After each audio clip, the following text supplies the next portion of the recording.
FBI के मुख्तलिफ अदालतों में तकरीबन 2700 अरब रुपए के टैक्स केसेस दिहाइयों से इल्तवा का शिकार हैं। इनलैंड रेवेन्यू के 2400 अरब, कस्टम्स के 250 अरब रुपए से ज़ायद के केसेस इल्तवा का शिकार हैं। इसी पर बात करने के लिए मुदस्सिर अली राना हमारे साथ मौजूद हैं। जी मुदस्सिर, बताइए।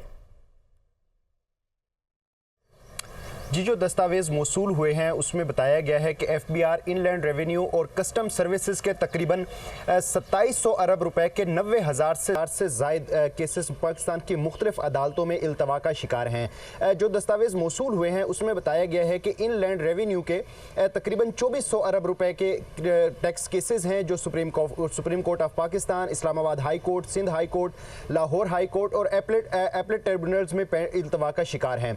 इसी तरह कस्टम सर्विसेज के भी तकरीबन 250 अरब रुपए से जायद के टैक्स केसेस हैं जो 2 दिहाइयों से तकरीबन मुख्तलिफ अदालतों में इल्तवा का शिकार हैं। ज़राए FBI की जानिब से मुझे बताया गया है कि मुख्तलिफ अदालतों में FBI ये केस हार चुके हैं और अब उनके खिलाफ अपीलें सुप्रीम कोर्ट में दायर हुई हैं। सबसे ज़्यादा एपलेट ट्रिब्यूनल्स में केसेस की तादाद है तकरीबन 67,000 से जायद केसेस हैं, जिसमें 1500 से 1600 अरब रुपए की अमाउंट है जो एपलेट ट्रिब्यूनल्स में इल्तवा का शिकार है और वहाँ पर इन केसेस की सुनवाई में कोई अभी तक अहम पेशरफ्त नहीं हुई है।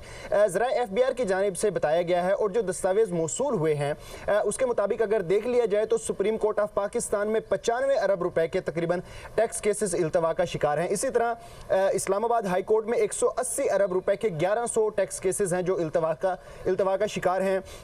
सिंध हाई कोर्ट में 225 अरब रुपए के 2600 टैक्स केसेस हैं जो इल्तवा का शिकार हैं। मोस्टली केसेस ज़राए की जानिब से बताया गया है कि इन केसेस में FBI की नाअहली की वजह से और वकला की बर वक्त कार्रवाई ना करने की वजह से जो थर्ड पार्टी है वो इन केसेस को जीत चुकी है और FBI इन केसेस को हार चुका है, लेकिन इन केसेस के खिलाफ अब FBI की जानिब से सुप्रीम कोर्ट में अपील दायर की।